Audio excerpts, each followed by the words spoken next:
In this video, we're going to talk about logistic growth. You guys are already familiar with exponential growth. As t goes to infinity for exponential growth, y goes to infinity as well. But for logistic growth, as t goes to infinity, the y value will approach certain number. So that is the main difference between logistic and exponential. In order to get the exponential growth curve, you got to solve this differential equation. The rate of change of p with respect to time is directly proportional to the population p. Now, in order to get the logistic growth curve, you have to solve this differential equation, which is more complicated than the differential equation to get the exponential growth curve. We'll look into more of this differential equation. So when you solve this differential equation using partial fractions,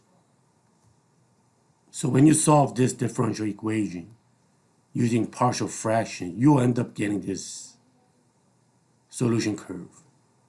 A represents a constant determined by initial condition. The M represents carrying capacity, which means that as t goes to infinity, what is the maximum number of p that it will approach? And K represents a logistic growth constant. So just like exponential growth, if K is positive, the logistic growth will increase. If K is negative, that means it's not a logistic growth anymore. Because it will not be growing. It will be decreasing. Let's take a look at this example. In 1985 and 1987, the Michigan Department of Natural Resources airlifted 61 moose from Algonquin Park, Ontario to Marquette County in the Upper Peninsula. It was originally hoped that the population P would reach carrying capacity in about 25 years with a growth rate of this differential equation. So according to this model, do you remember that dP over dt equals Kp quantity m minus p? When we solve that equation, we should get p equals m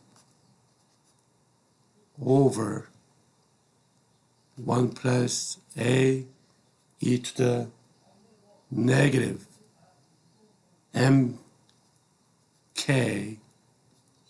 times t. So based on this model, we could see that k will be 0.0003. Since k is positive, we know that it is exponential growth. What about carrying capacity m? M is 1,000.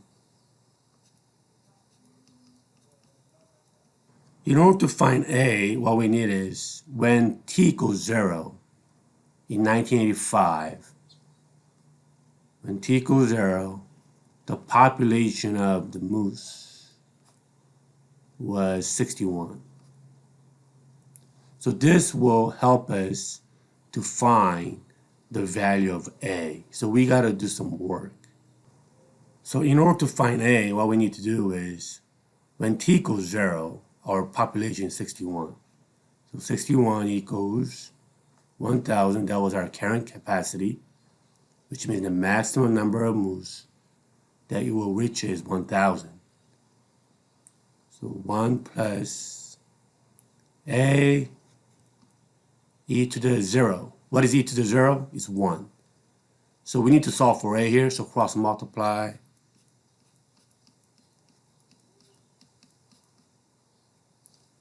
And then divide both sides by 61.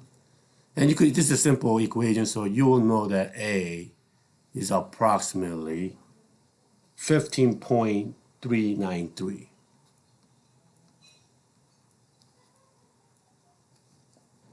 Now, this will be the solution curve of this differential equation over here. Let's graph this equation and see what happens. So what I'm going to do is I'm going to graph that solution curve on TI-84 and see what happens.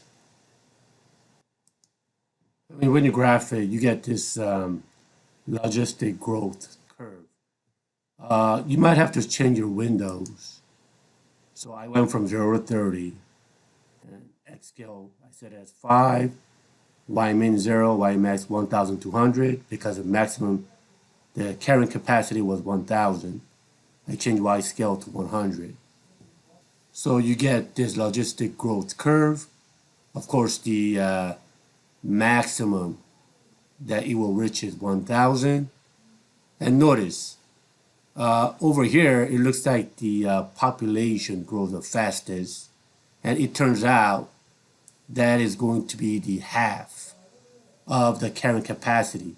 So in this case, it will be at 500 when the population grows fastest.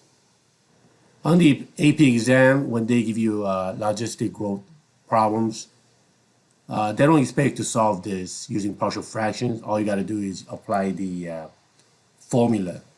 So it's good to memorize the formula for the AP test.